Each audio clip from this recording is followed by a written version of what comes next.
যখন জুমার দিন আসে, এই জুমার দিনে যদি কোনো ব্যক্তি সকাল সকাল গোসল করে, আর্লি মর্নিং গোসল করে, গোসল করার পরে তার উত্তম পোশাকটা পরিধান করে, আর গোসলটা করে ফরজ গোসলের মতো, আতর সুগন্ধি খুশবু তার সামর্থ্য অনুযায়ী ব্যবহার করে, এরপরে পায়ে হেঁটে হেঁটে মসজিদে আসে, বাহনে চড়ে নয়, পায়ে হেঁটে হেঁটে।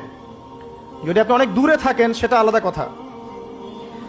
এবং ইমামের কাছাকাছি বসে, মসজিদে আসার পরে যতটুকু সম্ভব হয় সুন্নত পড়ে নিল, নফল পড়ে নিল, এরপর ইমামের কাছাকাছি এসে বসলো। ইমামের খুতবা শ্রবণ করে মনোযোগের সাথে। খুতবা শ্রবণ করার সময় কাউকে কষ্ট দেয় না। কাউকে কষ্ট দেয় না মানে হচ্ছে যে কেউ কথা বললে তাকে এতটুকু বলে না যে তুমি চুপ করো, কোনো কষ্ট দেয় না। ইমামের খুতবা শ্রবণ করে, নামাজ পড়ে